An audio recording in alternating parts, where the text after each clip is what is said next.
Well, thank you all for joining us on such short notice. It's been about 4 or 5 months since I've been in office, and I've had the great pleasure of meeting with the governor frequently to talk about what we're going to do to really help in Portland's turnaround.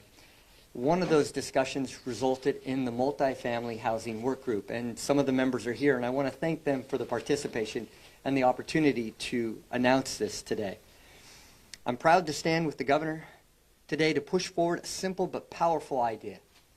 Let's waive system development charges for 3 years or until we've added 5,000 new housing units so more homes can get built for people of all income levels. I want to thank Council President Pertogini, who's joining us, and Councillor Dunphy, and Councillor Zimmerman, who has been a robust person to talk to as we've developed this. And so thank the three of you, and thank you, Councillor Zimmerman, for those conversations. Now we need the Portland City Council on board to make this happen, and I believe we can get there. Right now, developers are ready to build 4,000 homes in Portland, but too many projects stall because of costs. Waiving SDCs can cut thousands of dollars the cost of building a home, and we can make the difference of someone being able to make the decision to build and or buy a home in our city. By temporarily waiving these fees, we can make the numbers work and turn stalled plans into real homes for real people. This is about making seniors can stay in the city that they've helped shape. It's about giving students and young adults and families a fighting chance to call Portland home. Investing in housing isn't just about roofs and walls. It's about economic growth, opportunity, and stability. And we have everything we need to do that here in Portland. We have and are blessed with skilled labor and lumber and land. These ingredients are what are going to be the beginning of the renaissance that we all want. We need to let developers and builders do what they do best, and that's build. And that's what we're going to invite them to do in Portland now. So thank you. I'd like to turn it over to the governor. Thank you, Mr. Mayor. Good morning. It's great to be here in Portland City Hall. It's a beautiful day and a great day to announce hopefully a new partnership with the private sector and a challenge to get more housing built here in the city of Portland. As the mayor has said, we have brought housing developers together to talk about what those barriers are to construction here in the city, and there is going to be a longer set of recommendations coming. But both the mayor and I are impatient. We are impatient types because we see the urgency and we want to move forward with big and bold ideas when we have the opportunity. I'm here to fully support the mayor's proposal on this challenge of getting 5,000 new housing units built in the city of Portland. And I'm very pleased to see the work that he has done and the support from his city councilors to explore this idea, to work out the details, and get it done as soon as possible. And I hear that the details of this proposal could potentially be worked on very soon in the committee to bring it up then to the city council. And that's the sense of cooperation, collaboration, urgency that we need to see when it comes to having the city of Portland be what it can be and making sure people have the ability to get housed. The city is on the mend. The city is on the move, and we need private sector partners to be part of that success story, which means more construction in the city of Portland. This temporary waiver of system development charges is a strategic way to say we are open for business, that we need that help with the private sector to get these projects to pencil and get to construction. We have a lot of projects in the permitting pipeline here in Portland, and we just need to get them over the hump. There's really no time to waste. We need more housing supply. Housing supply, more supply will reduce the cost of housing, which we know from an affordability standpoint is very significant for families not only in Portland, but across the state of Oregon. You know, we might hear from folks that in a tight budget environment, should you be doing something like this? And I say, when things are tight and things are challenging, you need bold ideas. You need to be creative. And this, I think, is a strategic way to do that, to say we want that economic development, which will have long-term benefit to the ability of the city of Portland and the state of Oregon, frankly, to fund essential services. But if nothing is getting built, we're not moving forward. So this will help get things built. The mayor and I work together regularly to talk about the progress that's being made in Portland. There is progress happening. We have to push it further, push it with more speed, and that's what this challenge is about today. We can build 5,000 units quickly here in the city of Portland. We need to do that, and the city of Portland is a partner with the private sector, and as your governor, I support that and will do what I can to be an ally in that work. So thank you very much. And with that, I'd like to share the podium here with Council President Alana Peri. Thank you. Thank you, Governor. Thank you all for being here today. I've made it clear in my work as Council President that SDCs are a critical tool that allows us to make long-term investments in our community. But this is an extraordinary time. I'm ready to explore this temporary approach to kickstart progress, recognizing the unprecedented challenge that our city must overcome to address the needs of building the resilient future that we all envision. The details here matter. Portland needs housing now. But if we do this right, this plan can get housing built in the next 2 to 4 years, housing that our community desperately needs, creating good jobs and taking an important step toward ensuring that every family across Portland has a place to call home. I'm here today joining the governor and the mayor in taking this bold step to spur growth for the city we love. I know that together we can address our housing crisis. This effort can be a win for labor, a win for families, and a win for our city. Thank you. Hey, good morning. I'm City Councilor Jamie Dunphy, proudly representing Portland's East Side, and I'm really thrilled to be involved in this effort. I'm the Vice Chair of the Housing and Homelessness Committee. Portland desperately needs bold action to build more housing and build it quickly. And this is a bold step that potentially would have been unthinkable in past times and in better times. But waiving SDCs for a time-bound strategy is a way to catalyze the housing production in our city, and we desperately need housing of all types, of all income levels. And so this is the right step for right now. This is about keeping Portlanders in Portland. Seniors need to be able to age in place. Families, students, and young workers need to be able to feel good about living in the city, building their careers, raising their families. And this is an effort to try and increase the amount of housing that they need in order to stay here. With this proposal, we're leveraging the resources that Portland already has, an incredible skilled unionized workforce. We have local timber and materials and developable land inside the city boundaries. And this plan keeps our labor force here, so they're not forced to have to find work elsewhere, and we lose them forever. This is a down payment on Portland's future. Waiving SDCs for a short time is a long-term investment in Portland's success, and will hopefully kickstart back our economic viability, our community stability, and the kind of community that we all deserve. So, thank you.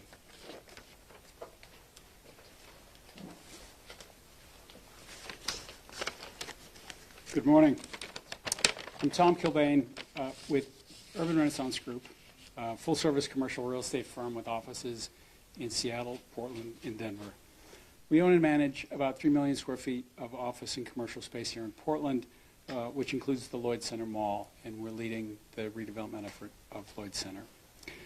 I want to start by saying that it's really great to see the governor and the mayor standing here together at the podium with members of council, working together to address our housing challenges. The alignment of our elected officials is a refreshing change. We're encouraged that they've reached out to the business community to engage in a real substantive discussion about addressing the issues we're facing. Solving our housing challenges will require a public-private partnership, and we're glad to be part of that conversation. The recovery of our market rate housing sector is going to take a lot of work. At the very top of the list is to ensure people feel safe and secure within the city, and we want to thank Mayor Wilson for making this a priority. We're seeing increased foot traffic, more workers returning to the office, new shops and restaurants opening up, and it's a clear sign that the administration's efforts are working. So please keep it up. The SDC moratorium announced today will not solve all of our problems, but it is a strong and meaningful step in helping move multifamily housing projects toward financial viability. It also sends a clear signal to investors that Portland is open for business and that our elected leaders are engaged and ready to work with us. On behalf of the working group, I want to thank the governor and the mayor for their leadership. There's more work to do, and we're here to do it with you. Thank you.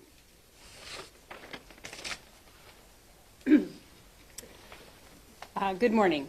Thank you to Governor Kotek and Mayor Wilson for inviting me to say a few words today. And it's great, as Tom said, to see a couple of the members of City Council here as well at the podium. My name is Sarah Zhan, and I'm the Managing Director of Development at Security Properties. Security Properties is a multifamily development and investment firm. We own and manage over 20,000 multifamily apartments in 10 states, including more than 2,000 units in the metro region and nearly 1,000 here in Portland. We have another 341 units under construction set to deliver this fall in the Goose Hollow neighborhood. I'm also the current board chair of Oregon Smart Growth. Oregon Smart Growth is a coalition of developers and other companies, including architects, contractors, land use attorneys, and lenders engaged in the multifamily real estate business. We advocate for policy to strengthen the multifamily industry in our region, and we are grateful that the mayor and governor heeded OSG's call to action and created this work group to address the challenges our industry is facing. We are currently experiencing a crisis in multifamily housing development in Portland. For developers such as Security Properties who design and build multifamily projects at scale, the market is essentially frozen. In our current economic environment, projects are unable to develop financial feasibility and attract capital.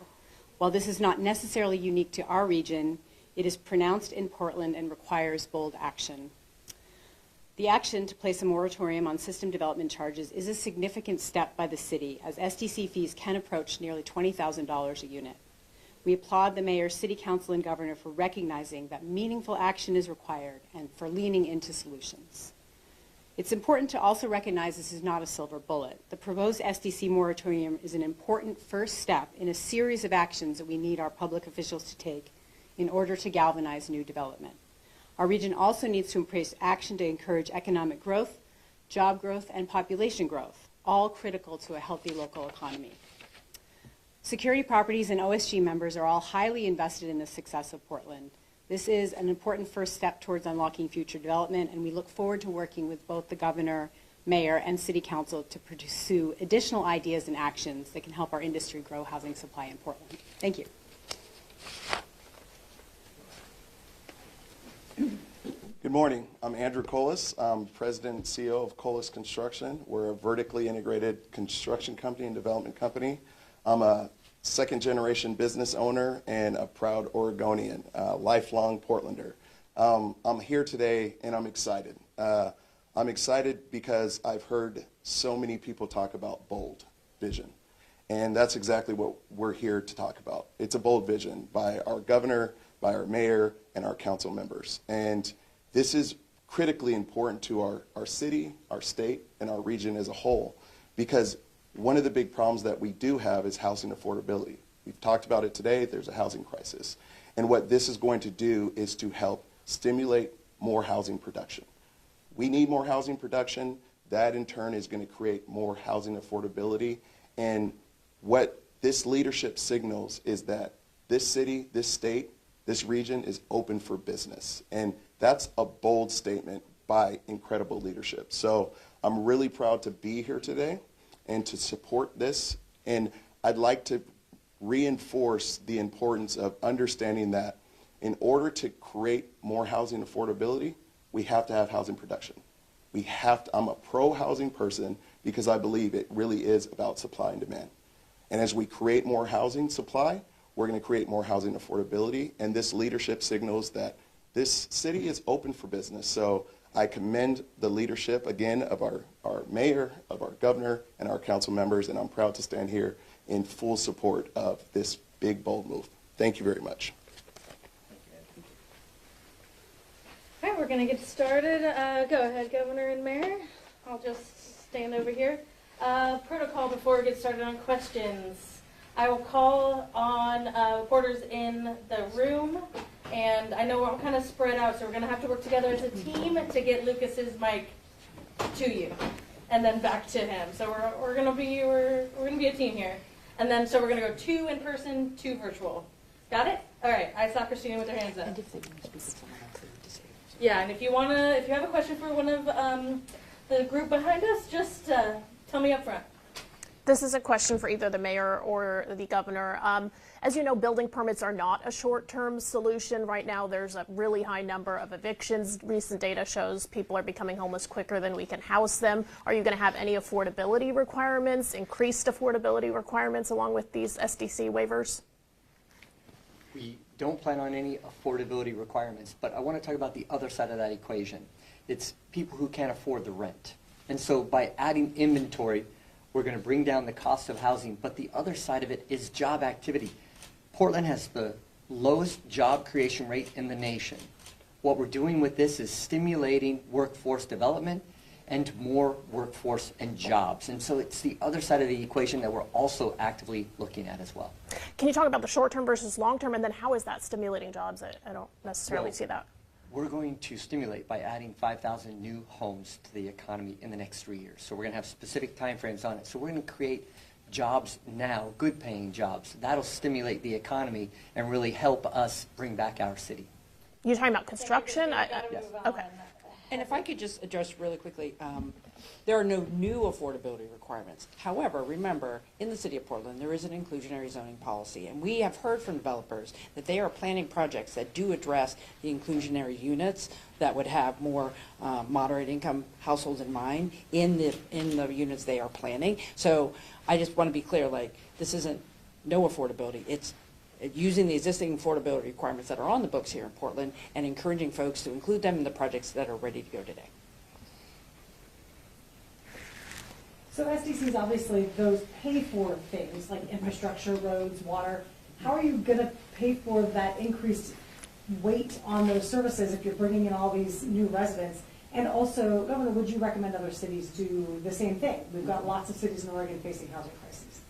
Yeah, we looked and we discussed that, and we had some great conversations. I want to just segue and just say thanks to the work group for having these conversations. And then also behind the scenes with the Council President Perugini and Dunphy and Zimmerman, we had these robust discussions on, well, what do we do after? How do we address the capital? But right now, with only 800 homes being permitted and built this year, and the governor set out a bold vision this last couple of years. She wants to build 30,000 homes in Oregon, which means that Portland has to be building 5,000 or 6,000 homes Per year.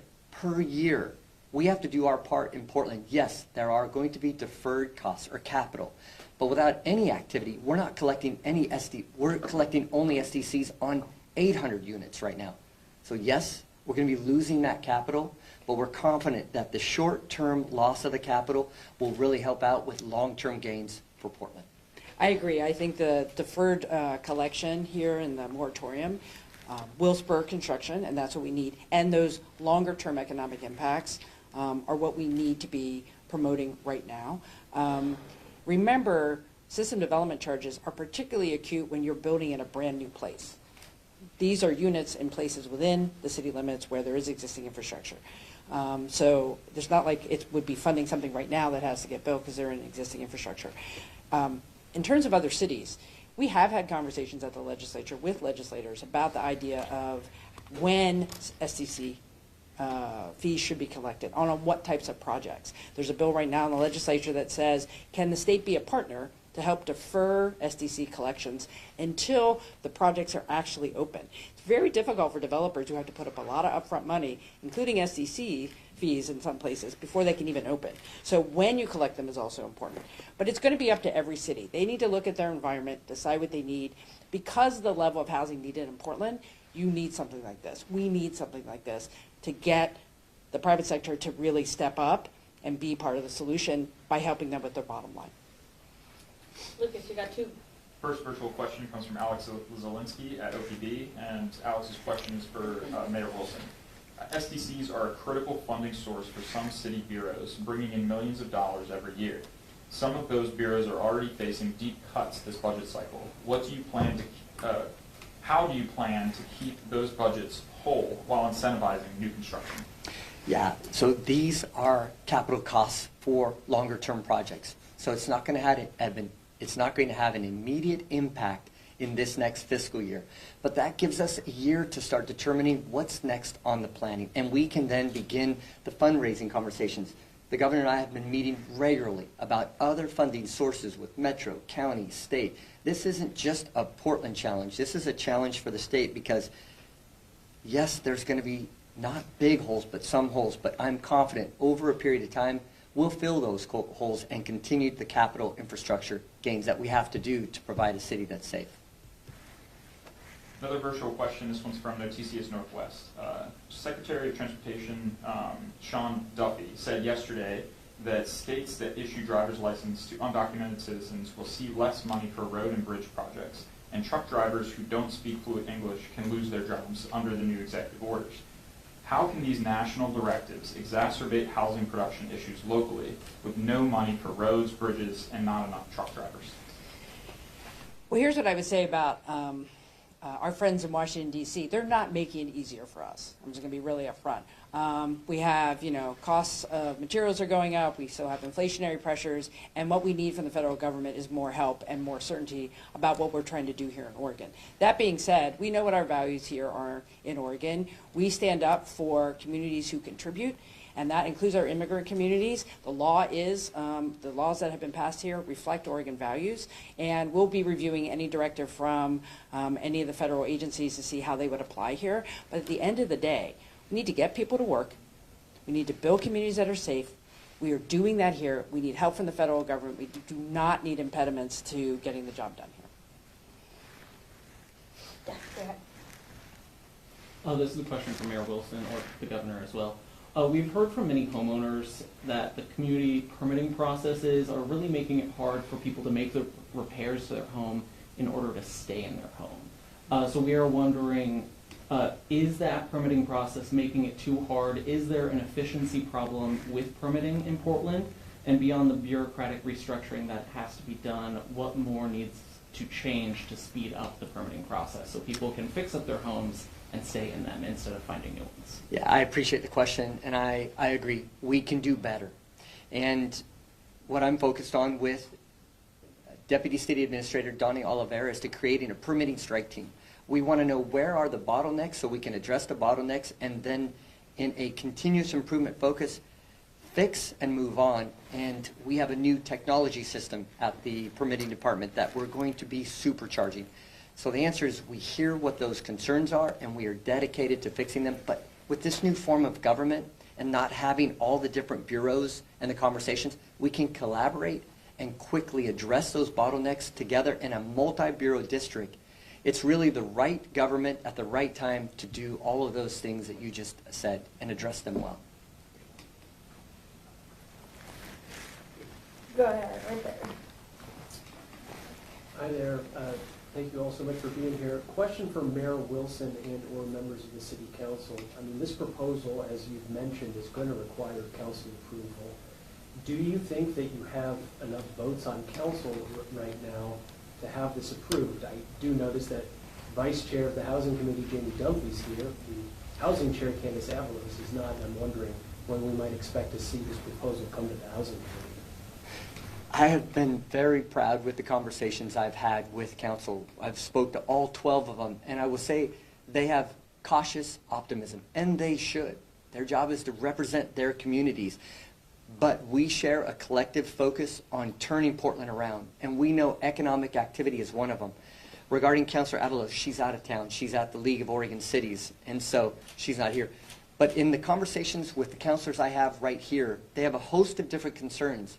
And we have been having robust, ongoing discussions with the governor, with the developers, with the councilors. And I think we have the bones of a really good bill to discuss. But it's not fully baked. We're going to spend this next several weeks and work out the details. But one of the things I heard from the councilors is we have to go big and we have to be bold. And that's exciting because they recognize that they're ready to meet the moment. And I'm confident we're going to have support on council, but we're willing to do the work to find out what their needs are to make sure that their constituents are well taken care of as well. And a quick question to the governor. In your recommended budget, you had asked lawmakers to approve up to $100 million for housing-related infrastructure. We wanted to find out if that is still a realistic ask in terms of that amount? Oh, if anyone knows how I work, I'm going to push to every last moment in the legislature to get my budget done. The $100 million is very supported from a bipartisan perspective. And remember, last legislative session, legislators did something similar by individual projects, and some of those projects were in Portland, where they said, here's about $90 million for specific projects that will facilitate new housing construction. $100 million is in my budget to set up a program to continue to do that, right, through a programmatic lens. We need that. We're hearing that from around the state, and I think we'll get there. My message to legislators, particularly our co-chairs, is this is a time to invest in housing. That $100 million is key to getting more units online. The money last year has put 25,000 units potentially in the pipeline for the next 2 to 4 years across the state. We need another $100 million to keep that progress going. Go ahead. I'm just curious, these 5,000 units, will they be new builds, or will you be tapping empty office space and turning into housing? Is that still a plan that the city is doing? That's a great question, and it's all the above. So it's for new permits for new housing, but waiving SDCs has a material benefit to start looking at these offices to convert to residential.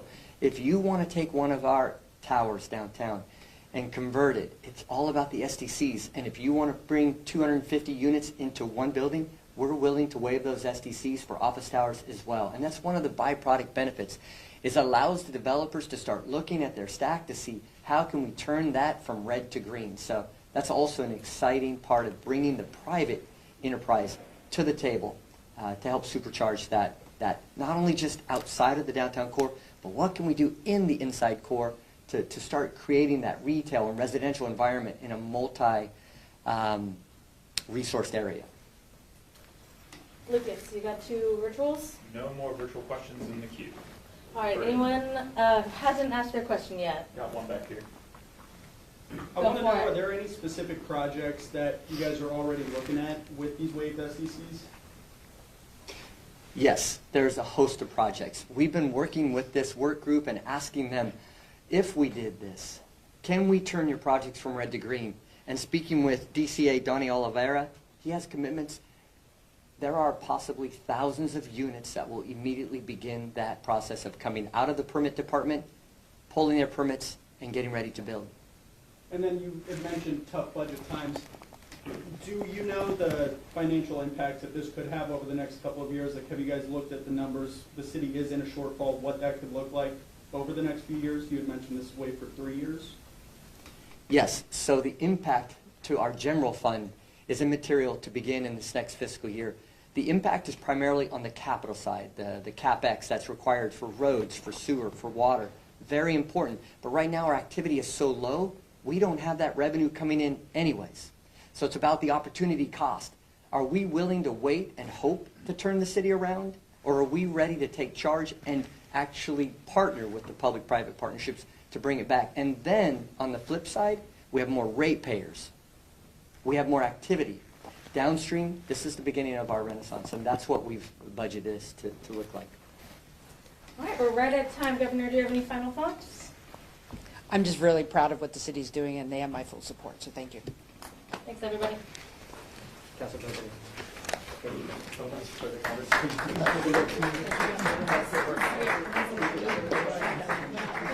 Oh, no, don't. There we go. Yeah, of course. We'll get one with the governor. That's my face.